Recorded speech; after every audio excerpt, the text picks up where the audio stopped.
जय श्री राम। दोस्तों, खोज भक्ति चैनल आज आपके लिए जो प्रसंग लेकर के आया है उस प्रसंग का नाम है प्राप्त शक्ति का सदुपयोग करें। तो दोस्तों, चलते हैं मार्मिक प्रसंग की तरफ। प्रायः लोग अपनी शक्ति का उपयोग जिस प्रकार करना चाहिए वैसे नहीं करते, उसका दुरुपयोग करते हैं।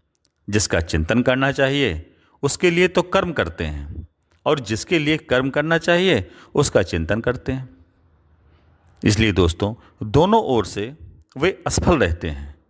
विचार करने पर मालूम होगा कि संसार और सांसारिक भोगों के लिए चिंतन आवश्यक नहीं है, उनके लिए कर्म की आवश्यकता है, क्योंकि चिंतन से संसार को कोई लाभ नहीं होता। चिंतन करने वाले को भी भोग प्राप्त नहीं होते। इसी प्रकार ईश्वर कर्म से नहीं मिलते, वे विश्वास, चिंतन और प्रेम से मिलते हैं। दोस्तों, कर्म करने के लिए अपने से भिन्न बाहर के संगठन की जरूरत पड़ती है। कर्म के अनुकूल परिस्थिति और धन भी आवश्यक होता है। शरीर, इंद्रियां और दूसरे व्यक्ति की सहायता के बिना कर्म नहीं होता, किंतु चिंतन, विश्वास और प्रेम के लिए किसी भी बाह्य वस्तु की आवश्यकता नहीं होती। दोस्तों, प्रभु ने विश्वास, प्रेम और चिंतन शक्ति जो कि भगवान की प्राप्ति कराने वाले हैं, मनुष्य मात्र को ही दिए हैं। इनका किसी के पास अभाव नहीं है। इनमें मनुष्य सर्वथा स्वतंत्र है।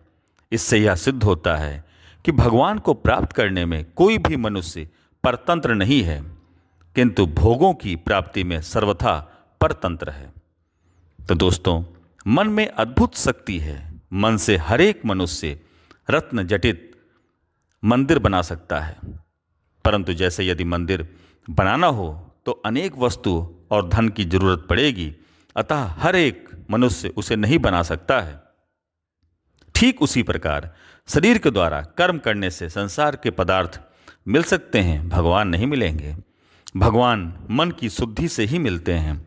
मन की चाह पूरी करने में पराधीनता है, परंतु उसका त्याग करने में पराधीनता नहीं है। उसी प्रकार संकल्पों को पूरा करने में और भोगों को प्राप्त करने में पराधीनता है, त्याग में नहीं है।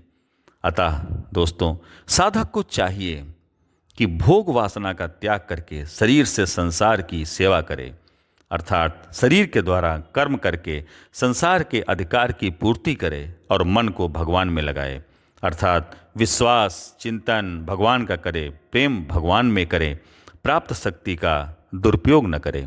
तो दोस्तों, खोज भक्ति का यह मार्मिक प्रसंग प्राप्त शक्ति का सदुपयोग करें।